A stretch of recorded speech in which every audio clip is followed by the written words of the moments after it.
All righty, there he is, locked and loaded and ready to go. Where are you going this weekend? You going to Bahamas? Where are you going to Mexico, Paris? What are you doing this weekend? You're muted. Muted. Can't hear you. I'm going to Hijinks Sports Bar and Grill in Boca Raton. Nice. I was going to go today, but I can't. I'm going to go. I'm going to go on Monday or Tuesday to go hang out with Rob and have a little fun over there. You're going to go today, actually, for real? Yeah, I was going to bring my wife because you said you were bringing your wife. Yeah, I wanted to, but a doctor's appointment got in the way, and so I've got to do that today. And well, so maybe I'll go anyway. Tell Rob to look out for me and my wife. Okay, all right, you got it. I will reach out. I got to reach out to Rob anyways, and set it up for Monday or Tuesday, and go out there, go out there and hang out with Rob.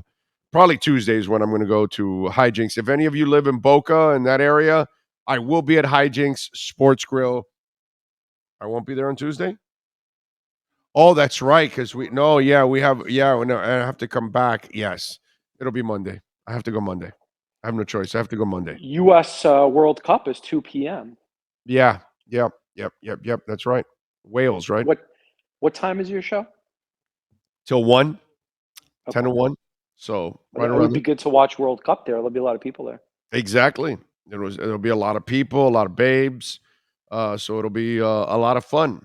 We'll be headed out there on Monday. We'll go check it out. So I promise you, Monday, I'm going to drive up there after the show and hang out at Hijinks Sports Grill. And I got to try, obviously, the food and the wings and all the stuff that Joe recommends. I will definitely check it out. I'll post some videos and stuff like that so you guys can check it out. I like it. All right. So what is the quest for the Dolphins during a bye week? Just to stay out of trouble and rest. Stay off the jet skis. I know one of the other NFL players sustained a serious injury recently. I think it was falling off either a jet ski or one of those. What is it called? A four-wheeler. Mm-hmm. You don't want to go in the ditch in the four-wheeler. Dolphins have enough injuries to work through. I saw you posted something about the amount of salary cap that the Dolphins have on injured reserve, and it's true between Emmanuel Ogbah and Byron Jones. I mean, right there, two of the highest paid players. And Brandon, I don't care that the money's Brandon not Jones. big, but he's so damn important. And Nick Needham, the money ain't big, but he's so damn important. And it's Trill Williams was important to your depth. It's sick, dude. And Eichenberg, okay, whether you agree with him as a starter or not, it's still depth that you lost with Eichenberg, overall. So yeah, it's been amazing actually to I talked about this yesterday also. Mike McDaniel has, sometimes we watch Sperano come and rest in peace, Sperano. But that first year, a lot of stuff went his way. And then you kind of like, oh, okay, this is great. And then after that, you find out what it's all about. And then Adam Gase, in his first year, everything went his way. And then you find out after that, well, what I love about the Mike McDaniel era and how it started off, it has started off with a shitstorm. It started off with your owners and the mess in the offseason, and you lose a first and a third rounder and all this crap, and he's got to answer these kind of questions. And then he's got, the doubts that people have of him because nobody else was interviewing him, only the Dolphins. And the narrative was, oh, the Dolphins can't get a good coach because they got to force him to work with Tua and all these stupid things that were thrown out there. And then all of a sudden, he's got all these injuries. And a lot of them are on, his side of the ball that kind of affect him. And then on the defense too. And you're like, yo, this guy is suffering all kinds of injuries. His quarterback goes out for 3 weeks and his team's in first place. He's already beat the Bills. It's like, the Mike McDaniel era has gotten off to a great start because you're watching him coach players, you're watching players improve, and you're also watching him, face a ton of adversity, something that Sperano and Gase did not have to face in their first year, and he's overcoming it all, So that's actually. I mean, to be fair to Gase, I do remember that throughout his Dolphins career, he encountered numerous hurricanes, literal and figurative. So there was always something going on No, but in the you're Adam missing Gase my era. point. You're missing my point. The first year, he had nothing. He So didn't there was face no hurricane, there was no cocaine, there was no Lawrence Timmons. None of that stuff happened the first year. I mean, Lawrence Timmons Okay. means nothing, and Okay. Well, no. the cocaine coach is something. I mean, but Lawrence Timmons was in. I mean, what was that? What was No, that? but the guy went AWOL before a game. I mean, he was a starting linebacker. That was a big deal back then.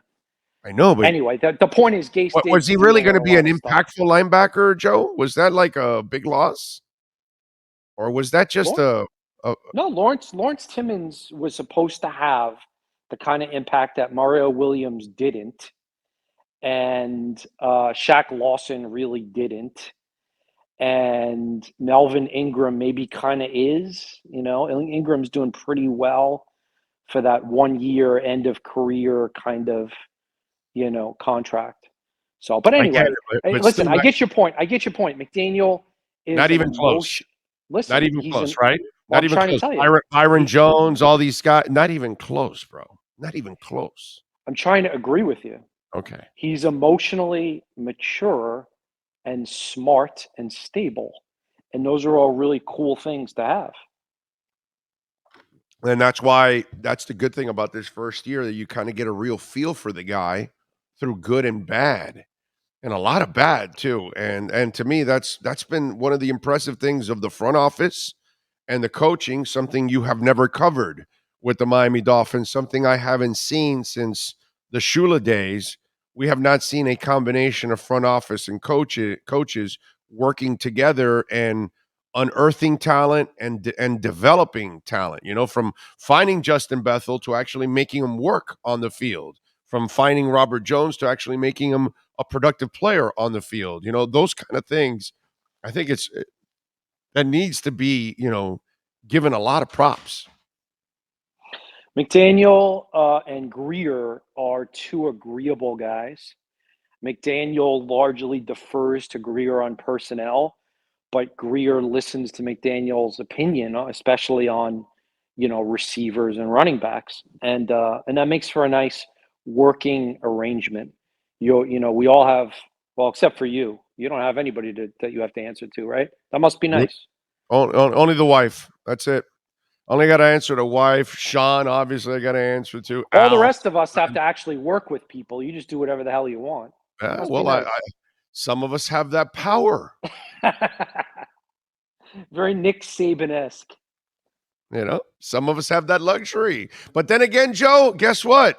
I built it up 30 years to be able to have this luxury. Okay. It's not like, I'm some slop dick that was on radio for 6 months. And then all of a sudden I went off on my own. Well, the reason I can go off on my own is because, I worked my ass off for 30 years to build up something. So, it's kind of it goes hand in hand. You know what I mean? Well, And I think it. plus I my think business it's good. is going in this direction. Yours is not, but mine is going in this direction. It's about platforms, bro. The radio is dead practically. Seriously. Yeah, You I mean, really there's always gonna be a need for people like me to provide written analysis. It's just a matter of whether or not it's going to be online only through right. social media platforms, Instagram videos. So there's always going to be a need for Dolphins columnists slash analysts, but how they present, and I'm thankful for this platform. This is very effective. A lot of people watch this, and I get a lot of comments about our show. Oftentimes they say, why don't you tell Big O to interrupt you less? But it's all right. We're working on it. It's what I do. It's what I do. My wife actually asked me to interrupt her less. So apparently I'm an interrupter in my household. So we both got to work on that. Well, that's what it is. When you say crazy shit, you're interrupting her. So you say crazy shit, and I got to interrupt. Hey, Herbert is great. What? And so it's like two-part. He tells me, give Teddy Bridgewater a couple of weeks of practice, and there won't be much of a drop off from him and Tua. There's no way I'm going to stay sane when you say something like that. That's just craziness. Sometimes and listen, I do it too. We all do it. We all say some crazy things that will trip the hell out of people. And so I guess your wife will say something that will trip you out, and then, Let me ask you this. Do you think that there are some broadcasters, some former coaches, players, people on TV, journalists, whatever, former NFL executives, who are a little more cautious about criticizing Tua because of the Tuanon effect, because they're afraid that there's going to be a tsunami of attack on social media towards them? Do you hell think yeah. that that is a factor? Okay. Dude, did you listen to Adam Archuleta? What did he say? Oh my god. You know what I want you to do? He didn't I want mention Tuanon, did he? No, no, no. I want you to Okay. do this. I want you to go find the game he did about a month and a half ago, Okay. and then this game. I guarantee he tore into Tua. He was saying all kinds of crazy ass shit, trying to twist it to back up his narrative of what he thought of Tua, and then Tua just kept doing other things that were opposite of what he was saying. And then in this game, Tua was magical, obviously, but I can tell that Tuanon got to him after that game. I can tell Tuanon he must have been on social media. They must have just buried his ass. And I swear to God, Joe, you listen to this broadcast, and he painted Tua like the greatest quarterback in the history of mankind. I mean, it was from night and day that there's no way you go to those extremes if Tuanon did not attack you. So yes, there's no doubt in my mind that it's become a thing now. Come on, dude. Dolphins receipts and all that stuff going on, all that craziness. I mean, this is just taking on a life of its own. This whole Tua thing, it's just it's fun. Yeah. Okay, so for you it's fun, for others not so Well, much, but yeah. this time I happen to be on the right side of it. That's Well, why it's fun for me, Joe. That's the only reason. If it's I was unfortunate that there's only two camps you can be in. right, Someone who claims anyone who claims right, that they never ever wavered, even when Tua struggled in two memorable late season games. One was yeah, Tennessee, the other one was what, Buffalo? yeah. I'm one of the few psychos that did that. I So, know. okay, so I don't know. I mean, if you never wavered, does that make you a little crazy too? Yeah, sure. I mean, did Okay. I ever waver with Tannehill? No. I always said he was never a franchise guy. But Never how could wavered. you know? Okay. Never wavered. Never wavered because he never proved to me at any time that he was nothing more than a game manager and a guy that, when everything's Mm. on point, he can facilitate. But when craziness happens and there are breakdowns and then you've got to then ad lib, that's not his game. So he That's brought a team to not to defend no, Tannehill too that's much, but he Derrick brought. Henry. Hold on. I want to make a point here. Tannehill brought a team to an AFC Championship game. Jared Goff brought a team to a Super Bowl. Jimmy Garoppolo brought a team to a Super Bowl. Mhm. And yet there are national broadcasters who point to those guys as, guys who are good enough to get you there but not bring you over the top. I Right. think that's a little bit unfair. Any quarterback, Mark Sanchez, Trent Dilfer, any quarterback who who is the quarterback on a team that goes to the Super Bowl should not be slandered. They deserve credit for what they accomplished. I'll give you a great I example. just think it's a little unfair. No, it's not unfair. I'll give It you a is great unfair. example. Jimmy No, Garoppolo is not a slouch. If Jimmy he's Garoppolo a decent was a quarterback. slouch, Yeah. if he was a bum, he, I just hate that. I wish that it wasn't, well, you're either Hall of Fame material or trash. No, That is no, no. unfortunately no, that's today's society. It's one or the Ok other. There's nothing in I between. don't look at it that way. There's nothing in Trash between. is trash is, you know, um, John Beck, trash is Cleo Lemon, trash, you know what I'm saying? These guys that you're talking about, Garoppolo, Don't guys disparage Cleo Lemon. okay. Go ahead. These guys are game managers is what I see. And you are right that you can win with those guys, but you win with those kind of guys when you have generational defenses. And the perfect example is Peyton Manning. Peyton Manning is the worst quarterback in the history of time to win a Super Bowl. He couldn't throw more than 10 yards. But that's 2016, I think it is. Denver defense was so nasty, and they had a running game that they didn't need him to do too much. They just needed him to facilitate a little bit, get us to 15, 18 points. We'll do the rest. Same thing with Baltimore in 01, same thing with the Bucks in 03. Sometimes your quarterback is not required to do a lot because you are so special in other ways. Bob Greasy, who is a Hall of Fame quarterback, but 1 year in the Super Bowl, they told Bob, hey, Bob, you're going to throw the ball 6 times and we're going to win. And he's a Hall of Famer. And he's listen, Tua no, has but wait a some minute. special But Bob attributes. did plenty of other things throughout his career before and after and at Purdue and all that you could tell that he was a damn good quarterback. But the bottom line was their team was so dominant that day, they didn't even need Bob to be at his best. And I'm not putting Bob in the same category as some of those other guys. I'm just saying that there are times when teams are so dominant that even your quarterback, who's considered supposed to be a franchise, only has to be. I understand, but let me make this point, okay? And we go back and forth, and it's a good conversation. Okay, so Tua has some superpowers, okay? Accuracy, poise, and clutch gene, okay? Ball placement too. Superpowers is Ball placement. okay. Well, yeah, I mean accuracy, ball placement. Okay, yeah. So somebody please clip that off and make a meme of it, okay? All right, so but no one should have to apologize for suggesting that Tua probably wouldn't be considered among the top 5 or top 10 quarterbacks in the NFL this year if he didn't also have Mike McDaniel, Tyreek Hill, and Teron Armstead and Connor Williams. Do you agree that both can be true? That Tua has superpowers, but he's having one of the best seasons in the NFL this year, in large part because of all those other people I mentioned. Is that fine, or does that put you on the receipts list?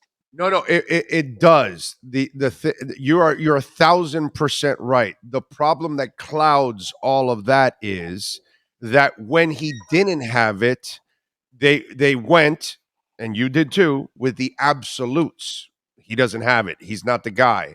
And then I had to fight all of you people and say, well, I he never doesn't said have that. it. No, don't lump me in with anyone who gave up on Tua and said that he has to be replaced. You might want to go to our timeline on Twitter because we had a little fun and we posted some old videos, and we posted a video of you and I from a year ago. You got one video clip. Yeah, you got one video clip. No, it's not a video clip. Video clip. You need to watch that whole interview. How in that interview, I'm telling you, you've already kind of given up on him, and you're kind of agree with me already at that point. You'll see it in that video. But my point is, Deshaun Watson still an option at that point? Listen, Deshaun Watson is a monster, but do you think he has better talent than Tua? I think you got to listen to that interview because in that interview, listen to me, watch. Okay, you phrased it like McDaniel and Greer weren't ready to say Tua was elite. And then I'm telling you in that interview a year ago, I'm telling you they don't have to tell you. They brought the coach. They're bringing the players in. They're surrounding him with the talent because they believe in him. They don't have to tell you. And sure enough, you got to be honest here. Listen, you got to be more honest with the audience. Listen, McDaniel had no choice. Tua was going to be his quarterback. There was no choice. Yeah, but McDaniel because he was the 5th pick and because Greer is attached to him. Yeah, but obviously he wanted to coach him. I mean, no, McDaniel wanted to be head coach in the NFL. He didn't take the job because of Tua. You don't believe that?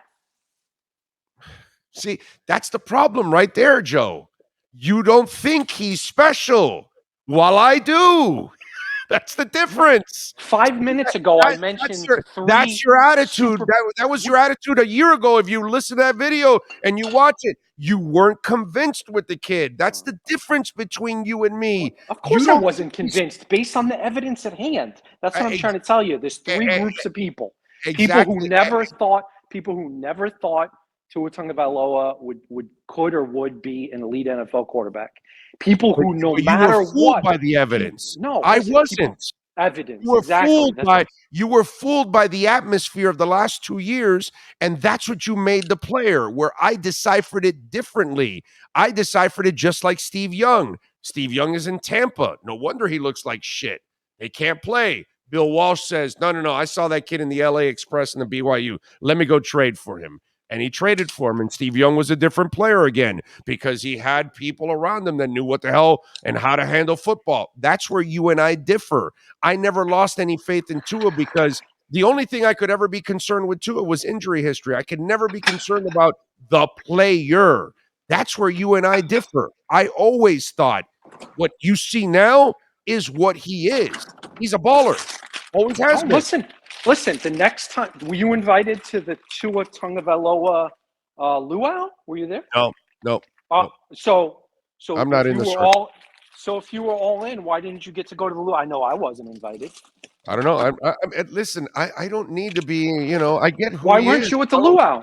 Why weren't you at the luau? Bro, I'm not asking to be at a luau, my man. I'm not. I don't need to be in a circle. If he wants to invite me, I would more than love to go with the wife and go enjoy the luau. Yeah. Did you know my wife was born? Did you know my wife is Hawaiian born? Did you know that? Who would like a luau more than that? Well, then, all right. Why didn't you get to the luau? Well, why didn't you get to the luau? Maybe now that I cite all of Tua's superpowers, maybe I'll be invited next time. Is she Hawaiian also? She's Hawaiian born. Yeah, she was born. Tua doesn't know this because I've never had like a friendly conversation, just about not in a press conference. But my wife was born in the same hospital as Tua's mom. Oh, okay. Yeah, so we go to Hawaii all the time. Did you know that? No, I did not. You big spender, you. Well, I either go to Hawaii or the Hijinks Sports Bar and Grill. Those are the two choices. Both hot places. Speaking of which, maybe I should go have lunch. All right, what do you got going at the Palm Beach Post? Nothing. Bye weekend. Shut it down. Read a column that I read. Yeah, come on. Listen, the Palm Beach Post is a good place to work. My boss lets me get some rest. I'm still healing up my eyes a little bit. I'm going to put up the Christmas tree.